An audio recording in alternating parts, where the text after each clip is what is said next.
청년부 전도사님께서 저를 이성으로 좋아한다고 사귀자고 고백을 하셨습니다. 저는 청년부 회장이고요. 남자친구랑 헤어진 후 교회 일에 몰두하다 보니 전도사님과 많이 친해졌습니다. 게다가 코로나로 인해 다 같이 모이는 일보다 전도사님과 1대1로 만나는 일이 빈번해졌고요. 저도 전도사님이 싫은 건 아니지만 아직 이성으로서 전도사님에 대한 저의 마음은 솔직히 잘 모르겠습니다. 이분은 저와의 관계를 나름 기도하면서 결정했다고 하는데 뭐가 맞는 건지 또 어떻게 해야 할지 잘 모르겠습니다. 너무 혼란스럽습니다.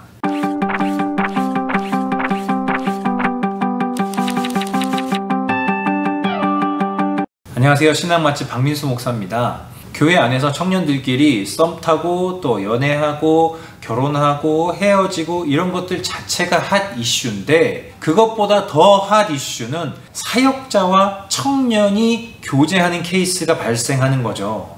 젊은 학생부 전도사님이 학생부의 나이가 비슷한 교사 선생님과 사귀고 이런 거는 어느 정도 괜찮은데, 청년부에서 이런 일들이 일어나면 대부분 사역자가 남자고 여자가 청년입니다. 어떤 분은 저한테 그런 얘기도 하더라고요. 그런 경우는요, 목사님, 잘 되면 결혼이고 안 되면 그냥 파탄입니다. 그러니까 극과 극의 결과밖에 없다는 거죠. 사실 이런 일들이 반복적으로 자꾸 일어나는 물리적 이유는 한 가지입니다. 2000년대 넘어와서 청년들이 정말 많이 교회를 떠났습니다. 여자보다 남자가 더 많이 떠났습니다.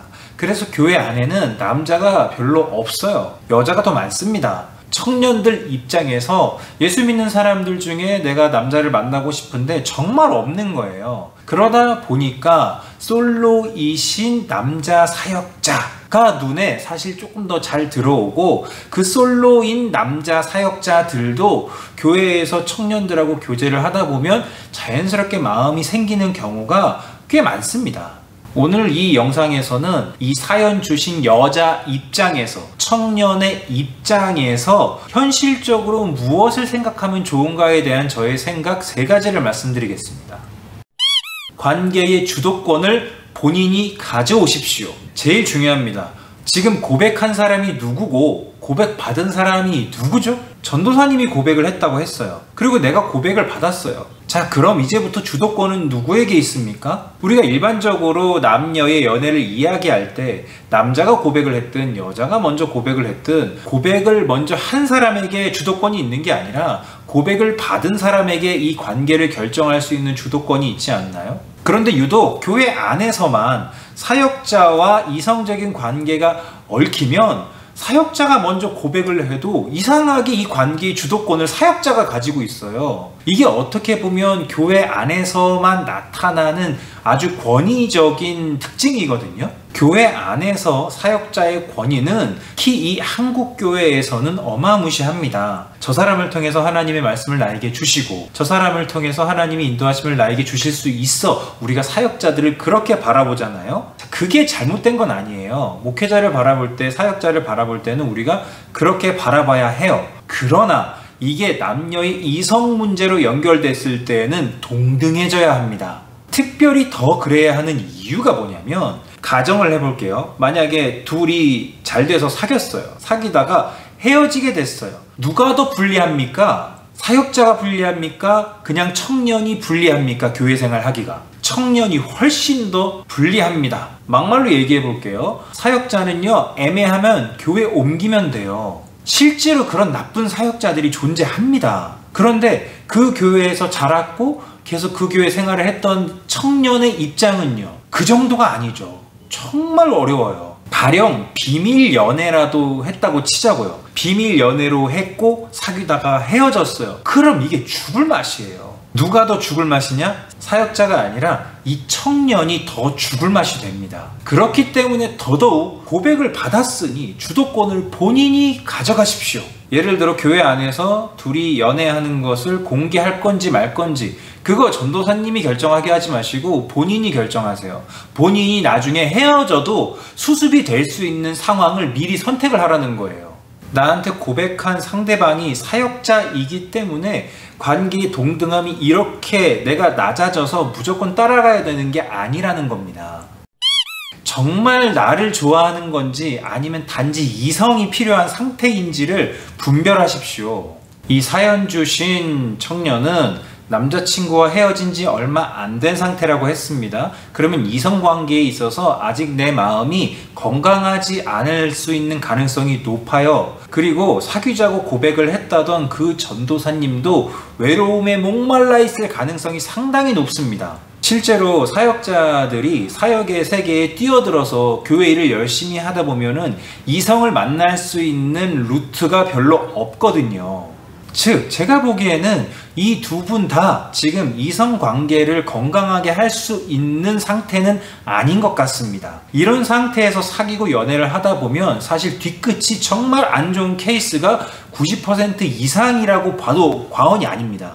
그럼 나한테 좋다고 고백한 이 전도사님이 정말 나를 좋아하는 건지 아니면 단지 이성, 여자가 필요한 건지 아닌지 어떻게 구별하느냐? 방법이 한 가지 있습니다. 좋아한다고 사귀자고 나한테 말했으니까 답을 해줘야 되잖아요. 그 기간을 한참을 두세요. 예를 들어 한 3개월 두세요. 그리고 3개월 정도 동안 저 사람이 어떻게 반응하고 어떻게 기다리는지를 한번 보세요. 그 긴 시간을 참아내고 버티면서까지 정말 나만 바라볼 수 있다면 나를 좋아하는 거겠죠. 그런데 그게 아니라면 정말 나를 좋아했던 게 아니라 단지 이성이 필요했던 겁니다. 그렇게 기다려달라고 한 긴 시간 동안 본인의 마음이 어떤 상태인지도 점검해 볼 수 있는 충분한 여유가 있겠죠. 나에게 고백한 그 사역자의 표면적인 신앙을 보지 말고 내면의 깊은 인격을 보도록 노력하십시오. 교회 안에서 우리 여자 청년분들이 남자 솔로 사역자들을 볼 때에는요, 기본적으로 후광이 있습니다. 사역자라는 그 위치 때문에 신뢰가 더 가게 되는 어떤 신앙적인 후광이 있어요. 별로 잘생기지 않았는데 조금 더 잘생겨 보이고요. 별로 다정하지 않은데 조금 더 다정하게 느껴지고 그런 게 있습니다. 그러나 교회 안에서 보여지는 사역자의 어떠한 외면적인 신앙적 모습, 이것과 그분의 삶에서의 실제적인 인격의 모양새는 상당히 다를 수 있습니다. 여기에는 두 가지 요인이 있다고 보는데요. 하나는 사역자 스스로 완벽하게 사람들 앞에서 뭔가 제공해 주려는 욕심 때문이고, 또 하나는 교회에서도 사역자가 그런 이미지이기를 바라는 약간 무언의 강요가 있어요. 그래서 사역자들 스스로도 자꾸 거룩한 척 하게 되고 신앙 있는 척 하게 되고 이런 현상들이 발생하거든요. 이런 상황이다 보니까 그 사역자의 실제적인 인격이 어느 정도 수준인지는 내가 잘 모르는데, 교회에서 보여진 모습만 보고 너무 좋아서 나한테 고백해주면은 사귀게 되는 경우가 굉장히 많고요. 그러다가 그 사람의 인격의 민낯을 보게 되면서 큰 충격을 받고 관계가 깨어지고 교회 생활도 다 망가지는 경우가 진짜 많습니다. 대한민국 교회의 여성 청년 여러분, 남자 사역자가 나한테 좋아한다고 고백했죠? 그러면 그 사역자가 어려울 때, 힘들 때 어떻게 행동하는지를 잘 보세요. 어렵고 힘들 때 나타나는 행동과 말이 그 사람의 인격이거든요. 교회 안에서 보여진 신앙적인 후광, 그런 것만 보고 너무 좋은데 괜찮은데 하고 사귀는 일이 없기를 바랍니다.